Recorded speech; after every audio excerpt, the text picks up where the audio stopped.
வணக்கம். இன்றைய பிஎன்சியின் நேரலை செய்திகளை வழங்குவதற்காக நான் ஷாலினி மூர்த்தி. விரிவான செய்திகளை பார்ப்பதற்கு முன்னதாக தலைப்புச் செய்திகளை பார்க்கலாம். வாக்குறுதியை நிறைவேற்ற வக்கில்லை எனில் அதனை ஒப்புக்கொள்ளுங்கள் ஸ்டாலின். அதிமுக பொதுச் செயலாளர் எடப்பாடி கே பழனிசாமி கண்டனம்.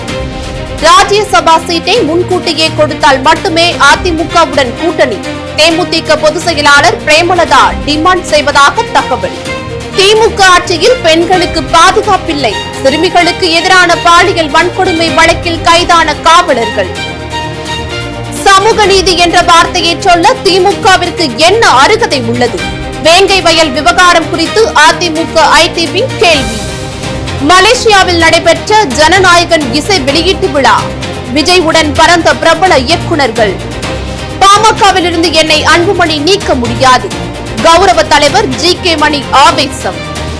பிரேமலதா சாபம் திமுகவிற்கே முழுமையாக பொருந்தும். அதிமுக முன்னாள் அமைச்சர் ஜெயக்குமார் பதில். விஜயும் சீமானும் பாஜகவின் பிள்ளைகள் என்றால் திருமாவளவன் யாரின் பிள்ளை? பாஜக மாநில துணைத் தலைவர் குஷ்பு கேள்வி. தமிழகம் புதுவையில் லேசான மழைக்கு வாய்ப்பு. அதிகாலையில் பனிமூட்டம் காணப்படும் என எச்சரிக்கை. மலையாளிகளுக்கு நேட்டிவிட்டி கார்டு என்ற திட்டம் அறிமுகம். புகைப்படத்துடன் கூடிய நிரந்தர அடையாள அட்டையாக தர கேரள அரசு திட்டம். இனி வருவது விரிவான செய்திகள். இடைநிலை ஆசிரியர்களை ஸ்டாலின் மாடல் அரசின் காவல்துறை அராஜக போக்குடன் கைது செய்திருப்பது கடும் கண்டனத்திற்குரியது என அதிமுக பொதுச் செயலாளர் எடப்பாடி கே பழனிசாமி விமர்சித்துள்ளார். இடைநிலை ஆசிரியர்கள் கைது செய்யப்பட்டதற்கு தனது எக்ஸ் சமூக வலைதள பக்கத்தில் பதிவிட்டுள்ள புரட்சித் தமிழர் எடப்பாடியார், கொடுத்த வாக்குறுதியை நிறைவேற்ற வக்கில்லை எனில் அதனை ஒப்புக்கொள்ளுங்கள் ஸ்டாலின் என்று பதிவிட்டுள்ளார். ஆசிரியர்கள் மீதான அராஜக போக்கை உடனடியாக கைவிட வேண்டும் என ஸ்டாலின் மாடல் திமுக அரசை எடப்பாடியார் வலியுறுத்தியுள்ளார். சட்டசபை தேர்தலில் யாருடன் கூட்டணி என ஜனவரி 9ஆம் தேதி கடலூரில் நடைபெறும் மாநாட்டில் அறிவிப்பதாக கூறியுள்ளார் பிரேமலதா விஜயகாந்த். ராஜ்யசபா சீட்டை முன்கூட்டியே கொடுத்தால் மட்டுமே அதிமுகவுடன் கூட்டணி பேச்சுவார்த்தை நடத்தப்படும் என்றும் பிரேமலதா விஜயகாந்த் டிமாண்ட் வைத்துள்ளதாக தகவல் வெளியாகியிருக்கிறது. அதேபோல் திமுக தரப்பில் ராஜ்யசபா சீட் உறுதி செய்யப்பட்டுள்ளதாகவும் தகவல் வெளியாகியுள்ளது.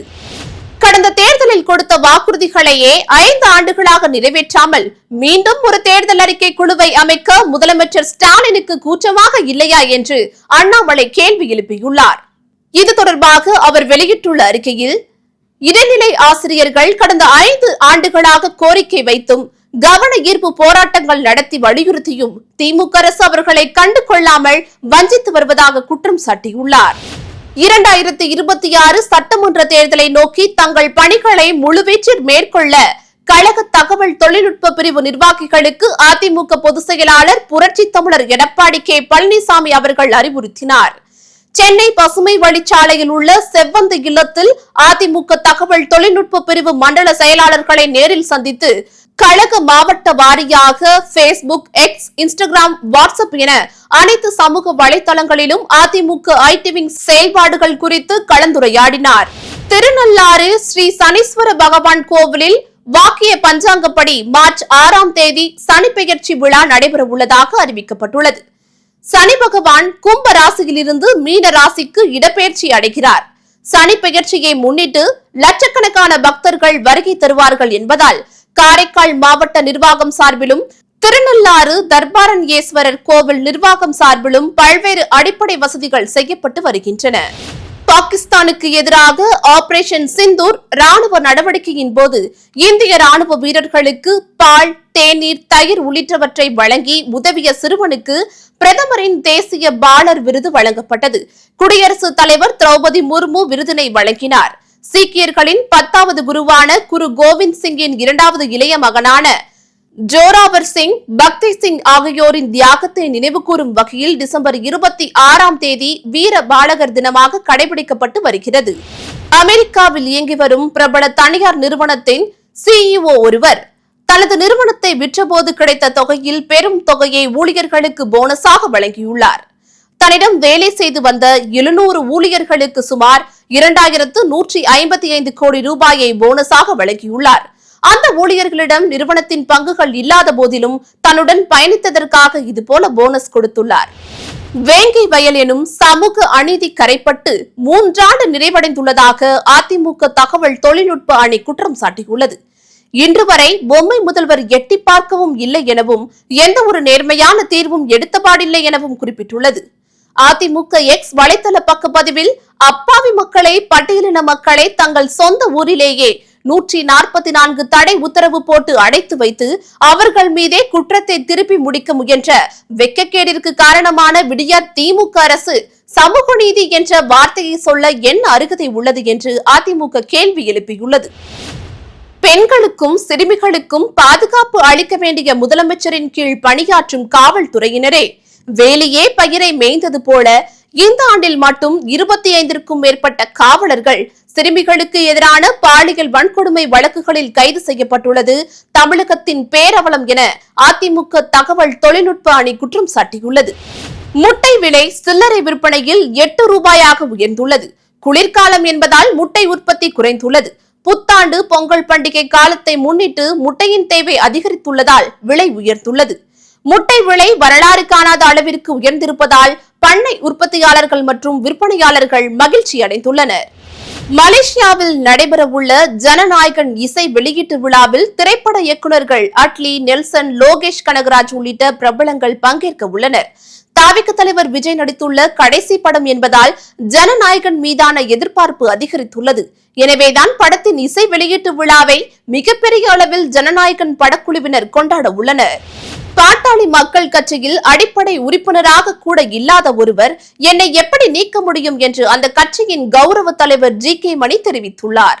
பாமகவிலிருந்து ஜி.கே. மணியை நீக்கிவிட்டதாக அன்புமணி கூறிய நிலையில் அதற்கு பதிலடி கொடுத்துள்ளார் ஜி.கே. மணி. சேலத்தில் செய்தியாளர்களிடம் பேசிய ஜி.கே. மணி, பாட்டாளி மக்கள் கட்சி என்றாலே நாடு முழுவதும் இருப்பவர்கள், வெளிநாடுகளில் இருப்பவர்கள் கூறும் ஒரே விஷயம் ராமதாஸ் தான் அடையாளம் என்றார்.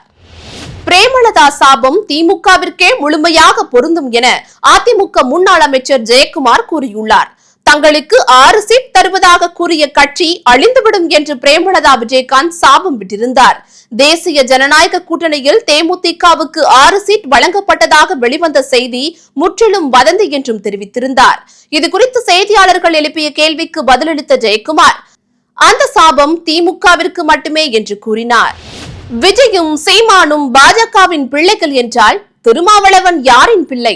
திமுகவின் பிள்ளையா இல்லை காங்கிரசின் பிள்ளையா என பாஜக மாநில துணைத் தலைவர் குஷ்பு கேள்வி எழுப்பியுள்ளார். பட்டினப்பாக்கத்தில் செய்தியாளர்களிடம் பேசிய குஷ்பு, சொல்வதற்கு வாய் உள்ளது என எதையும் கூறக்கூடாது, யோசித்து பேச வேண்டும் என்றார். தேர்தலில் போட்டியிடும் ஆசையோடு நான் கட்சிக்கு வரவில்லை என்று கூறிய குஷ்பு, தலைவரும் கட்சியும் என்ன சொல்கிறதோ அதற்கு நான் கட்டுப்பட்டு செயல்படுகிறேன் என்றார். கிழக்கு திசை காற்றின் வேக மாறுபாடு காரணமாக தமிழகத்தில் ஓரிரு இடங்களிலும் புதுவை மற்றும் காரைக்கால் பகுதிகளிலும் லேசானது முதல் மிதமான மழை பெய்யக்கூடும் என சென்னை வானிலை ஆய்வு மையம் அறிவித்துள்ளது. அதிகாலை வேளையில் ஓரிரு இடங்களில் லேசான பனிமூட்டம் காணப்படும் எனவும் வானிலை ஆய்வு மையம் கணித்துள்ளது.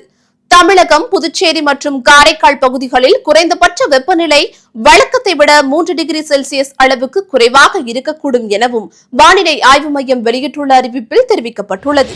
சுனாமி தாக்கியதன் 21ஆம் ஆண்டு நினைவு தினம் புதுவை அரசு சார்பில் கடற்கரை சாலை காந்தி சிலை பின்புறம் அனுசரிக்கப்பட்டது. சுனாமி பேரலை தாக்கிய கோர சம்பவங்கள் படங்களாக வைக்கப்பட்டிருந்தது. அங்கு முதல்வர் ரங்கசாமி, பேரவைத் தலைவர் செல்வம், அமைச்சர் லட்சுமி நாராயணன் மற்றும் எம்எல்ஏக்கள் மலர் வளையம் வைத்து கடலில் பால் ஊற்றி அஞ்சலி செலுத்தினர். மத்திய அரசின் ஆதார் அட்டை போல் கேரள அரசு சார்பில் மலையாளிகளுக்கு நேட்டிவிட்டி கார்டு என்ற திட்டம் விரைவில் அறிமுகம் செய்யப்பட உள்ளது. கேரள அமைச்சரவை கொள்கை ரீதியாக நேட்டிவிட்டி கார்டு அறிமுகத்திற்கு ஒப்புதல் வழங்கியுள்ளது. தற்போது கேரள அரசு வழங்கி வரும் வசிப்பிட சான்றிதழ் குறிப்பிட்ட காலத்திற்கு மட்டுமே செல்லுபடியாகும் ஆவணமாக உள்ளது. இதை மாற்றி புகைப்படத்துடன் கூடிய நிரந்தர அடையாள அட்டையாக நேட்டிவிட்டி கார்டு வழங்கப்பட உள்ளது. சவுக்கு சங்கர் தன்னிடம் உள்ள பாஸ்போர்ட்டை காவல்துறையிடம் ஒப்படைக்க வேண்டும், தேவைப்படும் பட்சத்தில் விசாரணை அதிகாரி முன் ஆஜராக வேண்டும் என்பன நிபந்தனைகளுடன் யூடியூபர் சவுக்கு சங்கருக்கு நிபந்தனை ஜாமீன் வழங்கியுள்ளது. முன்னதாக சவுக்கு சங்கரின் ஜாமீன் மனுவை விசாரித்த சென்னை உயர்நீதிமன்றம் யூடியூபர் சவுக்கு சங்கரை கைது செய்வதில் ஏன் இவ்வளவு ஆர்வம், புகார் கொடுத்த அடுத்த நாள் அதிகாலையிலேயே சவுக்கு சங்கரை கைது செய்ததன் நோக்கம் என்ன என கேள்வி எழுப்பியுள்ளது. இத்துடன் செய்திகள் நிறைவடைகின்றன. அண்மை செய்திகளை உடனுக்குடன் தெரிந்து கொள்ள BNC டைம் சேனலுடன் இணைந்திருங்கள். நன்றி.